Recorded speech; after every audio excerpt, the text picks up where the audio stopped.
नमः शिवाय गुरवे सच्चिदानन्दमूर्तये ध्यानमूलं गुरुर्मूर्तिपूजामूलं गुरुरपरं मंत्रमूलं गुरुर्वाक्यं मोक्षमूलं गुरुकृपा। आज मैं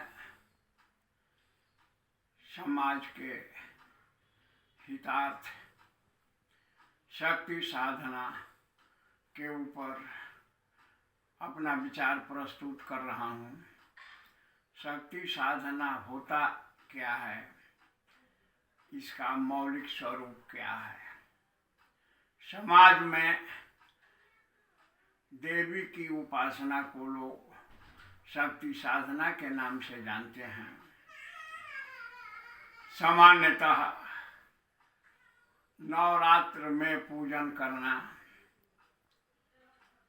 दुर्गा सप्तशती का पाठ स्वयं करना अथवा किसी कर्मकांडी ब्राह्मण के सहयोग से करा लेना, इसे ही शक्ति साधना के बृहद आयाम के रूप में समाज में माना जाता है। पाठ करना, पूजा करना और व्रत करना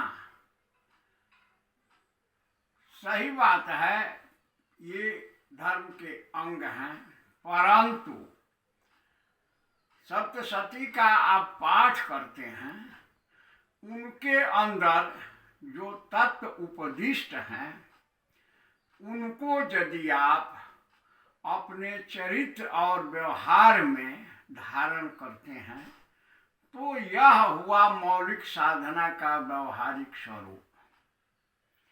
एक विषय पर मैं अपना मंतव्य रख रहा हूँ। दुर्गा सप्तशती अध्याय 11 छठे श्लोक में यह आया है, विद्या समस्ता स्तव देवी भेदा स्त्रिया समस्ता सकला जगतसु। इन बातों पर गौर कीजिए। विद्या जितनी है, संसार में जितनी विद्याएं हैं वे भगवती का स्वरूप ही हैं। संसार में जितनी स्त्रियां हैं वो भगवती का स्वरूप हैं। ये मार्कंडेय पुराण का वचन है, जिसे आदर के सहित भगवती के वंदना के रूप में पाठ किया जाता है। पाठ पूजा करने के बाद भगवती की आरती की जाती है।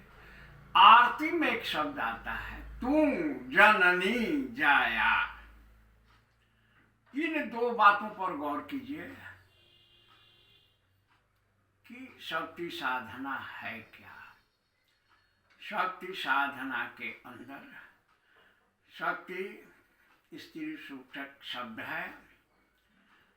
शक्ति, इसे शब्द शास्त्र में स्त्रीलिंग माना जाता है। तो समाज में स्त्री पुरुष से सृष्टि होती है। यदि आप शक्ति साधना करते हैं, तत्वतः शक्ति साधक हैं, तो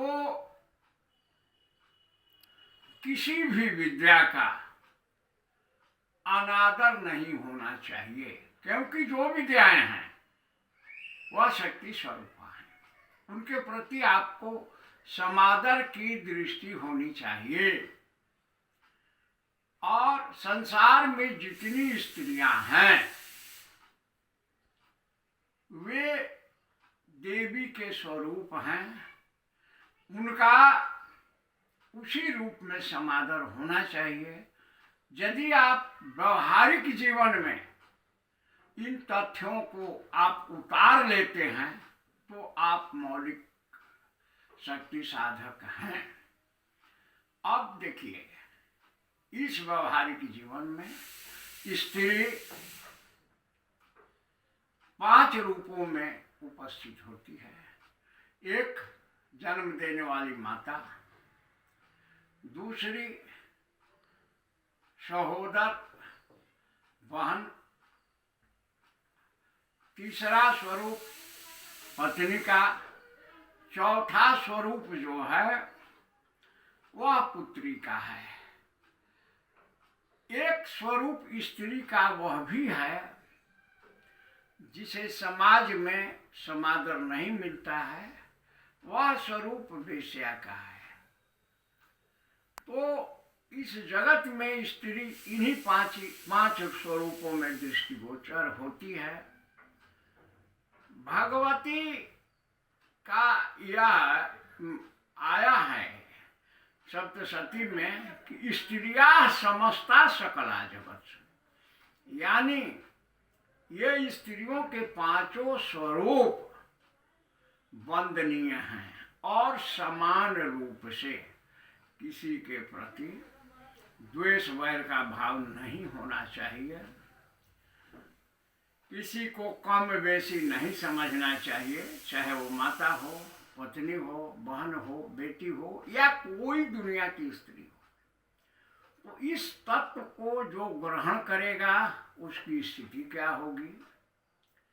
स्वाभाविक रूप से वह व्यक्ति लोभ, काम, क्रोध, मोह, द्वेष, अहंकार आदि से छूट जाएगा और उसकी चेतना ऊर्ध्वमुखी स्वाभाविक रूप से होगी, उसे शक्ति की प्राप्ति होगी। इन प्रक्रिया को धारण करने के बाद वह स्वयं ब्रह्मचारी होगा।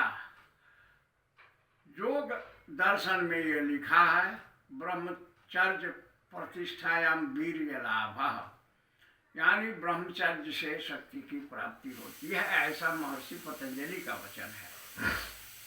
तो यदि आप अपने जीवन को शक्ति तत्व से परिपूर्ण बनाते हैं, शक्ति को धारण करते हैं और शक्ति को धारण करने से जीवन का स्वरूप परिवर्तित हो जाता है, आपके अंदर कोई विकार नहीं रहते हैं, आपके कृत्यों में कोई भी अनर्थकारी कार्य नहीं होते हैं, समाज का मंगल होता है, सृष्टि का अभ्युदय होता है।